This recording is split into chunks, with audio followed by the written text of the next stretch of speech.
Hello, Whovians, and welcome one and all to my review of one of the most iconic Doctor Who stories ever made. This is the War Games.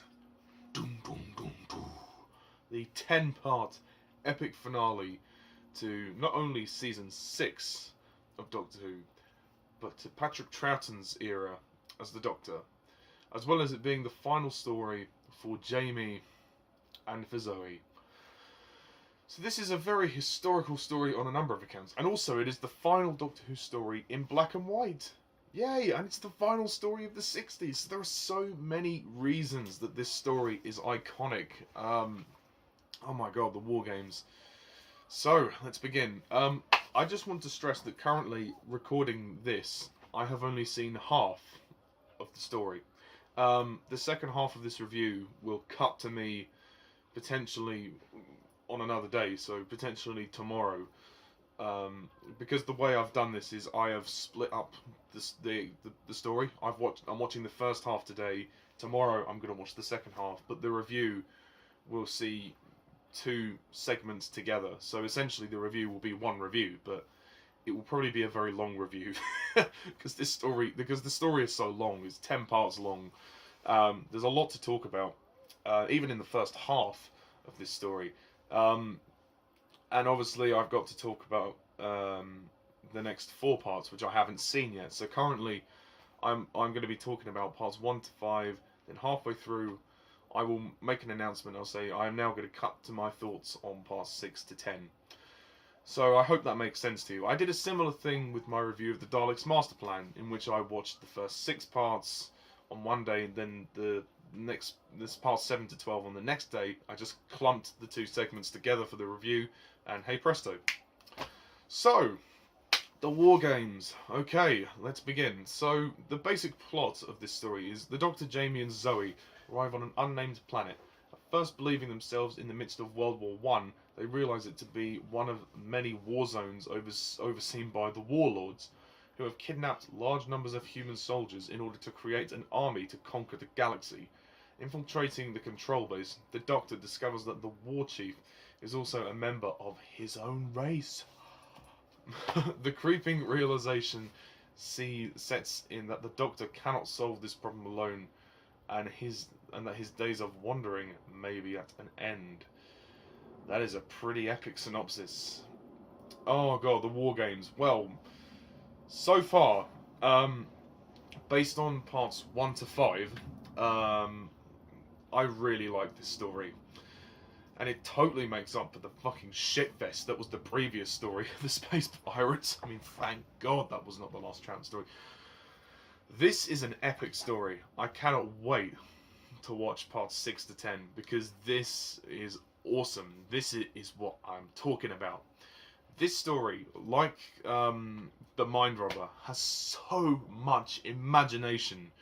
And what's great about the first half of this story is that it's building. It builds up, and it builds up very quickly. It escalates quite quickly. I mean, I was worried that because this story is 10 parts long, I thought it was going to be too long. But so far, I've kept up with it just fine. I think that it's fantastic. I mean, I love the concept of this. I really like the idea of the War Games in that it's basically, essentially, obviously, the war chief and the warlords have taken various different people from different time zones and clumped them together, and the Doctor, Jamie and Zoe discover that they are kind of going between all these wars, which makes the story pretty epic. I mean, there's a huge scope of this story. I mean, they first arrive and they think, oh, it's World War One, and yet then we realise they also very briefly encounter the Romans, as well as the American Civil War, and then it all leads to parts 4 and 5 lead to the Doctor and Zoe ending up in like the main control zone, where they find the War Chief, who who is obviously a Time Lord, which makes sense really, because with all the things that are going on, and it becomes this really intense chase, almost this big epic. It's a war. I mean, this is a war story. It's called the War Games. This is a war, and I love the sense of urgency with this story. The Doctor, I mean, Patrick Troughton, has never done better. He is on top of his game here. I've still yet to see his final episodes. The first half of this review, as I said, is only based on parts 1 to 5. So tomorrow I will see his final moments. But the stakes have never been higher. This is what I love about this story, is that the stakes have been raised to an all-time high. The first 2 parts, okay, build up. You know, we're just kind of being introduced to the story. The Dr. Jamie and Zoe are still confused. They're still trying to discover the mystery of all of this. And they think they're just stuck in World War One, and it's pretty intense from the get-go. I mean, the Doctor is, I mean, they arrive in almost the trenches, and Lady Jennifer finds them, and then she doesn't say anything in their trial, and they end up being, well, committed as traitors. The Doctor is due to be hung. Jamie is also due to be executed as well for being a deserter, because he's from the Highlands. They don't realise at this point that the Doctor, Jamie and Zoe are time travellers. I mean, the end of part 1 was intense. I really thought the Doctor had been shot. I thought, whoa. Even in the first part, I thought, oh my god, this is great.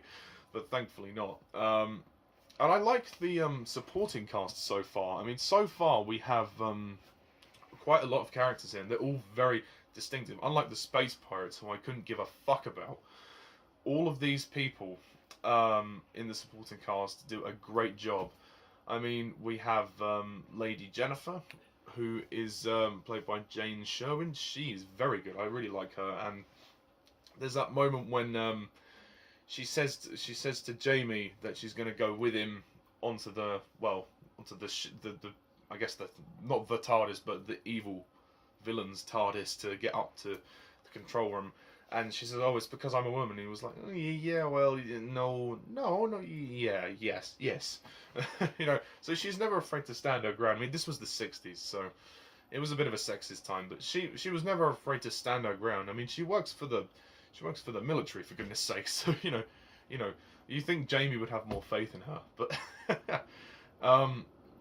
there's also another good character known as Spencer. He's an interesting fellow. I like him very much.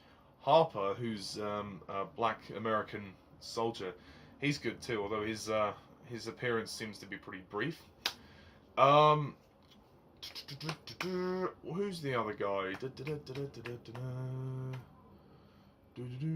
can't remember. I'm trying to think of the name of...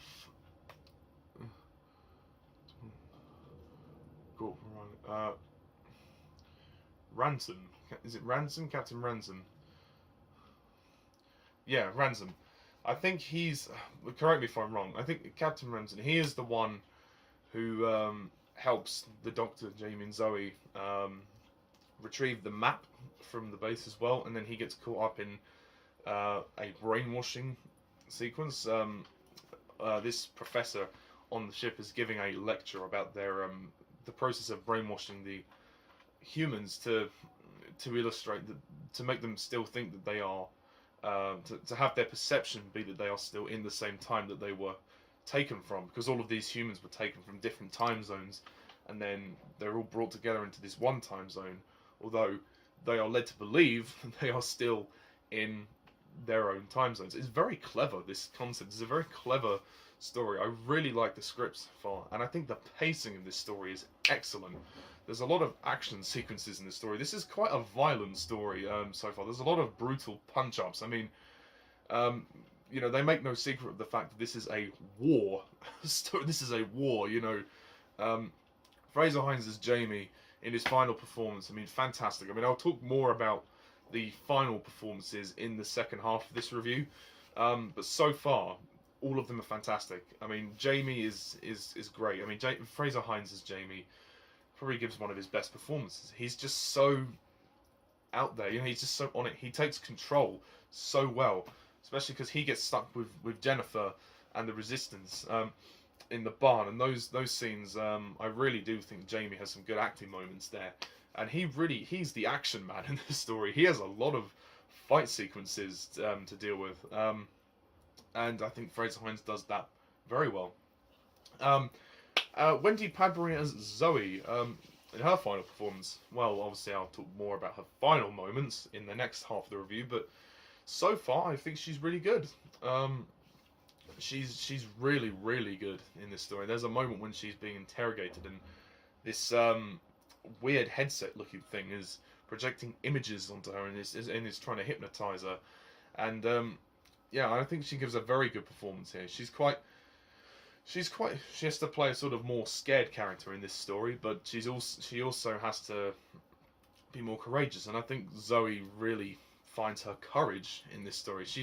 That's where she differentiates from Victoria, because Victoria was very much more of a damsel in distress, you know, screaming all the time, going, whereas Zoe is much more clever, she's much more brainy, and having been travelling with the Doctor all this time, she really has developed her courage, and I really like her character, how she's journeyed across the season, because she's only been in this season, and I think this is a really good story. There's also an interesting sequence when Jamie fights a redcoat. When Jamie is captured, he ends up having a fight scene with a redcoat in the prison, and that's when we start to think, oh, are we actually really in the First World War here? So the storytelling is just superb, and the direction by who is the director, David Maloney, is fantastic. I mean, so far, this is such a great story, and I like the villains. The villains are great here. The War Chief is fantastic as well. The actor who plays him,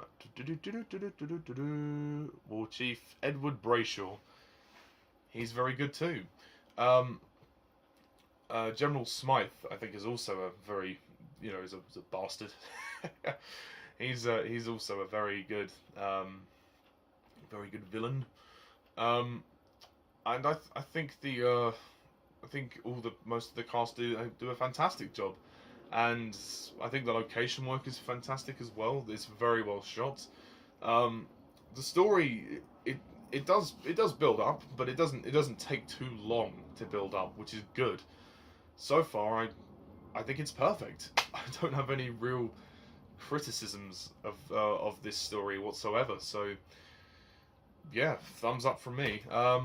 But I can't really say any more because I have to watch the next 5 parts of the story. Sorry, it's parts 6, 7, 8, 9, and 10.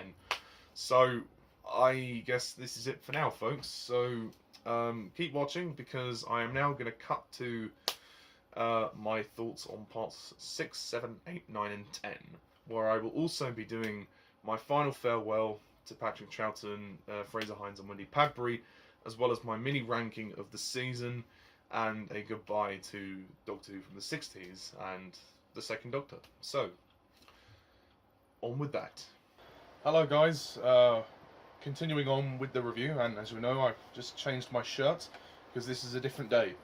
Okay, so moving on with the story, parts 6 to 10, we basically see the continuation of the war. The Doctor is brought onto the base, and then, he gets caught up with the War Chief, who tries to use him to help conquer the galaxy. The Doctor, of course, does not have any of that, and he coerces his companions and the rest of the guys on board, because there is a neutron bomb that is going to detonate one of the war zones which they're in.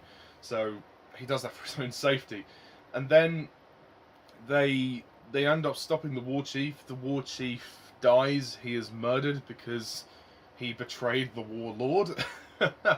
And then the story continues to mount in tension with another huge fight. The Doctor, Jamie, and Zoe have to get away from the war zone because the Time Lords are coming. Yes, the Doctor has sent a message to Gallifrey. At this moment, the planet is unnamed, but Gallifrey are coming. Well, the Time Lords are coming. They're going to send all the side characters back to their time zones. They put the Warlord on trial, and then they erase him from existence because of his crimes. And then the Doctor is given a fair trial, and then he is basically it all comes down to this. This is the end of the story.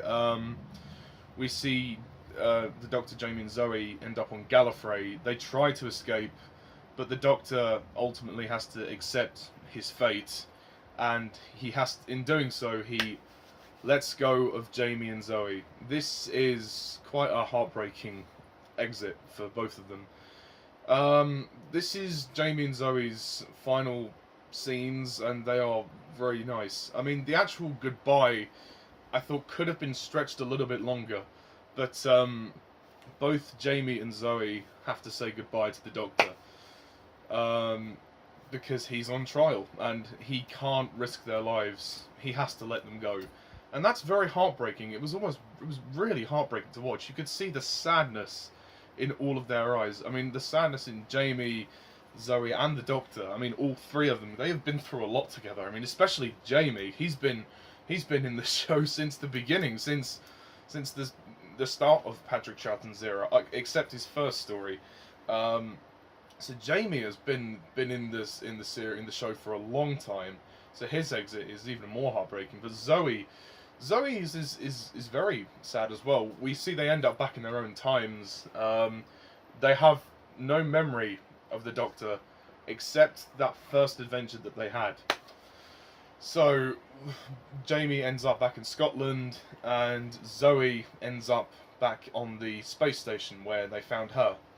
And you know, I have to say, their performances, I mean, they're just fantastic. I'll talk about the actors at the very end, but I think Part 10 is actually fantastic writing. It is so good, and to see the Time Lords in their prime for the first time, that is something wondrous to behold. And I think Patrick Troughton gives such an amazing performance in his grand finale. I mean, I guess looking at the story as a whole, I think it's absolutely masterpiece. It is a masterpiece. It's so good. It's long. It's very long. I had to watch this over 2 days, but the overall story is fantastic. Although, what happened to Lady Jennifer? I mean, correct me if I'm wrong. Lady Jennifer just kind of disappeared from the story. Like, did she die, or what happens to her? I can't actually remember what happened to her. The last time I saw her, she was with the Resistance group. So, yeah, I didn't quite know what happened there. The performances are fantastic. I mean, there's a lot of tension as well between the war secretary, I think he's called. The war secretary. Yeah, he's constantly trying to expose the war chief. There's a lot of tension between there. This script is just intense. I also love the scene where the Doctor, Jamie, and Zoe are running to the TARDIS and everything's in slow motion because the Time Lords are essentially bringing the TARDIS back to Gallifrey. And you know, we met with some very good scenes. I mean, the ending of this story is very emotional.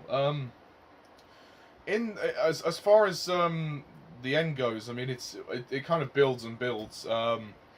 Obviously, after Jamie and Zoe depart, the Doctor is put on trial, and then the Time Lords consider everything the Doctor has said and done for Earth. So, essentially, the way the story ends is that they banish the Doctor. He is exiled onto Earth, but on the condition that he regenerates. So yeah, and the Doctor does get to have a sort of a say in what he looks like, but he's not particularly satisfied. So they end up choosing him another face, which will be Jon Pertwee. So, and then the very last shot, we see kind of the camera spinning around the Doctor's. It's almost as if spinning around and zooming out of the Doctor, almost as if he's falling. And as he's regenerating. We don't actually see Jon Pertwee's face at the end of this story. it gives you quite a sentimental feeling in the end. But I mean, the second half of this story is just as good as the first. So much action, so much tension. The pacing. There were a couple of times when the pacing might have faltered. I mean, maybe 10 parts was very long. Maybe 10 parts was a tad bit long for this story. But overall, I have to give a huge hand of applause. This is what I'm talking about. This story is amazing, and Patrick Troughton could not have left on a better note. So, on that proviso, I am going to score the War Games a 10 out of 10.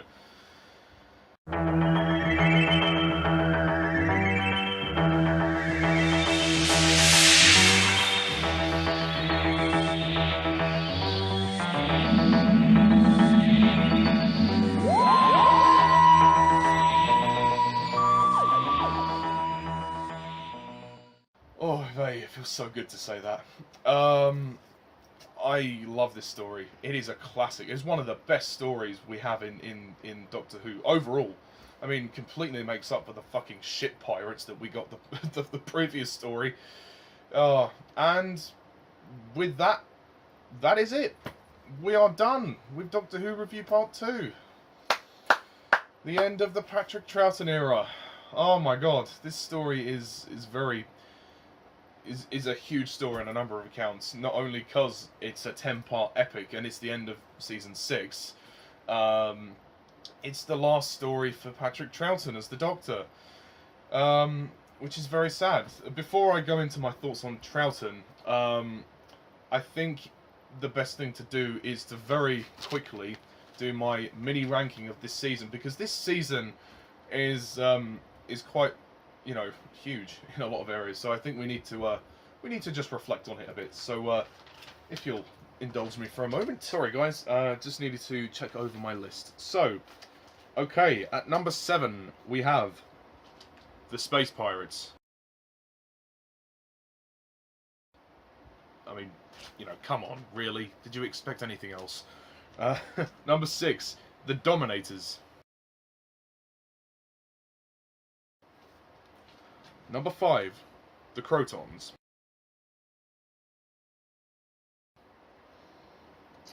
Number 4, the Seeds of Death.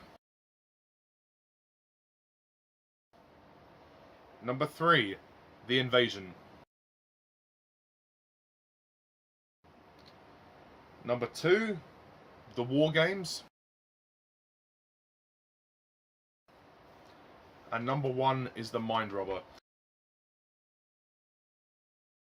I have to say, that has been the easiest list to do so far. Of the 6 seasons I've watched, that has got to be the easiest list that I've done. Easy. Okay, so, with that in mind, we can basically just say goodbye. There's a lot of things to say here. Firstly, I want to bid farewell to Wendy Padbury as Zoe. Wendy Padbury joined the show in The Wheel in Space at the end of the last season. And, you know, Zoe is a fantastic companion. I really like Zoe. She's probably my favourite female Troughton companion. I liked Polly. Polly was pretty smart, pretty sexy. I mean, she started in the end of the Hartnell era. She's a smart, sexy woman. Very classy. Although her exit left a lot to be desired. We got Victoria. Victoria was good. Victoria was very good. Although there are times when she was very much a damsel in distress, which was unfortunate. But Zoe's great because Zoe is very intelligent. She has a mathematical, scientific mind. So, you know, her and the Doctor just clicked like a glove. I mean, you know, she fit into the TARDIS like a glove. She was perfect to join the TARDIS, and I think Wendy Padbury played Zoe phenomenally. Zoe is, for one thing, she is hot. You know, she's cute, she's intelligent, she's smart. She's a very small woman. She's very small and petite, but she's amazing. She was a great companion. I enjoyed her, and I think she played a varying range of emotions, and I think the costumes definitely definitely helped her as well. and I think her chemistry with Patrick Troughton was fantastic, and with Frazer Hines. So Wendy Padbury as Zoe, farewell. Thank you very much, love. You did a great job in the TARDIS. We will never forget you. Zoe Herriot. Bye for now. So now we move on to another goodbye, which is Frazer Hines as Jamie. What can I say about Jamie? Jamie is without a doubt one of the best companions of all time. He is amazing. Frazer Hines is a fantastic actor. His accent never slipped. He's not actually Scottish, would you believe? He's actually English, putting on a Scottish accent. They were uncertain about whether Jamie would actually survive as a regular companion, but they needn't have worried, because look at how far Jamie has come. Since we first met him in the Highlanders, I mean, in that first season, season 4, he didn't really get to do very much, because he was kind of in the shadow of Ben and Polly. But when Ben and Polly left, Jamie really came into fruition, and Jamie got a lot more to do. And since then, he's become very brave, very proactive, very courageous. And I think his relationship with the Doctor became much more cemented and much stronger. And when he said goodbye to the Doctor, that was very heartfelt. That nearly got me. That was like, oh my gosh, Jamie. Because the Jamie and the Doctor have been through so much. He's been there since almost the beginning of Troughton's era, minus the power of the Daleks. Frazer Hines, I hope he went on to do great work, and he will forever be remembered as probably the best male companion of the show. Jamie McCrimmon, you know, and I love that final line that the Doctor says to him, you know, Jamie, keep yourself out of trouble, boy. That was lovely. That was a lovely goodbye. So the two companions, I bid them farewell. And thank you very much for everything you've done for the show. Both of them left on great terms, on similar terms, but great terms, and they proved to be very strong companions in the canon of the show. So thank you, Wendy Padbury, thank you, Frazer Hines, goodbye. But of course, the most important person to really talk about here is Patrick Troughton as the Doctor. Oh my god, I've got to give this guy a round of applause. Patrick Troughton, he's one hell of a Doctor. Oh, I mean, coming off the shoes of William Hartnell, and essentially carrying the show the way he did. Wow, I mean, you've got to really give the guy credit. He was stepping into uncharted territory here. He was treading water, really, with this part, but I think it was very easy to accept Patrick Troughton as the Doctor once Hartnell had left. I wasn't sure how I was going to accept him, because I did grow quite attached to William Hartnell, but then I became very attached to Patrick Troughton. I think his stories are great. He has 3 seasons. Most of his stories are good. I mean, there's only one genuinely crappy story in his era, which is quite impressive, actually. He could not have had a better exit, and he made the role essentially more eccentric. William Hartnell definitely played the role in a kind of weird, kind of in a weird old, like, doddery old fool, kind of an old man fashion. But, you know, you could tell this guy was an alien. But Patrick Troughton really upped the ante on that. He really expanded, essentially, on the character.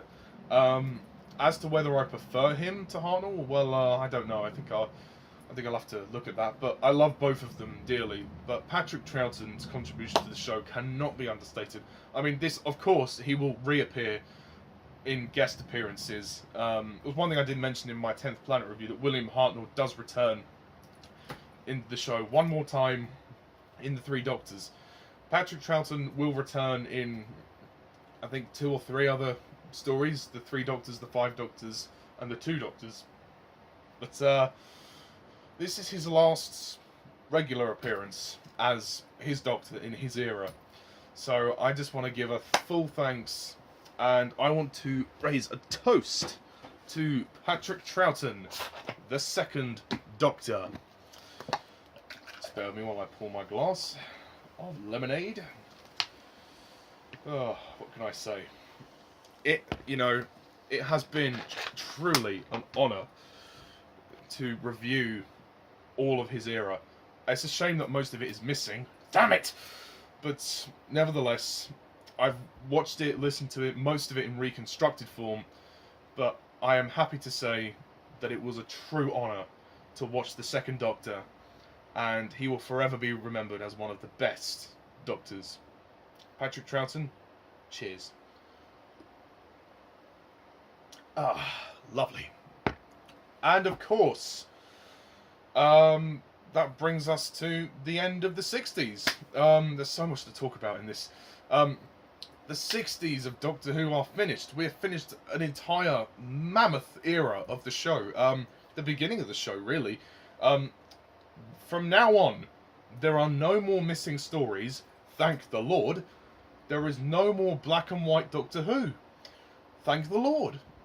And the show completely changes after this. The next story to review is Spearhead from Space. And it's in colour, so that's great. The 60s of Doctor Who, I mean, this show could have gone either way. They were treading the waters with the first two Doctors, more with Hartnell, but I think the show proved that it could last, and I think that, I mean, if the War Games is anything to go by, proves that the show was going to last a lot longer. I mean, it proved that it had potential to last a lot longer. But I am very excited to be delving into this new era of Doctor Who. We go into the 70s, where we go with Doctor number 3, Jon Pertwee, which I know is my friend Alan Kalo's favourite Doctor. So yes, on to the Jon Pertwee era with Spearhead from Space, which is the next time on Doctor Who review. But yeah, and as for the 60s era of the show, it's fantastic. Very few crappy stories. There's a few meh ones, but mostly very good, and a very good start to what will be over 50 years of a great show.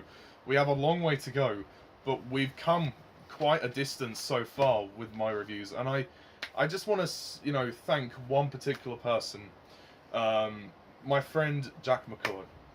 He encouraged me to review the classic series, and I decided also to do it because of my feelings towards the 13th Doctor.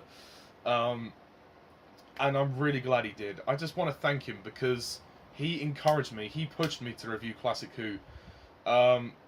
And if he hadn't have convinced me, I probably would have stopped reviewing them. I just wouldn't have had the interest. So Jack McCullough has reinvigorated my interest in the show. And for that, I have to thank him so much, because by the time the new series came along towards the end of Peter Capaldi's era, I was starting to really get tired of it. So, Jack, I raise a glass to you, my friend. You inspired me to continue reviewing Classic Who, and I ain't gonna stop reviewing Classic Who until I finished it. So Jack, this mention is for you. Please subscribe to Jack McCullough. He's reviewed Classic Who as well. He's reviewing Tom Baker's era at the moment. So good luck with that one, because that's a mammoth era. But yes, and of course, on a final note, before I close off, thanks to everybody for watching my reviews of Patrick Troughton's era. There will be a new playlist for the Jon Pertwee reviews, and that's all for now, folks. We are done, and once again, goodbye Patrick Troughton, goodbye Wendy Padbury, goodbye Frazer Hines, goodbye to the second Doctor.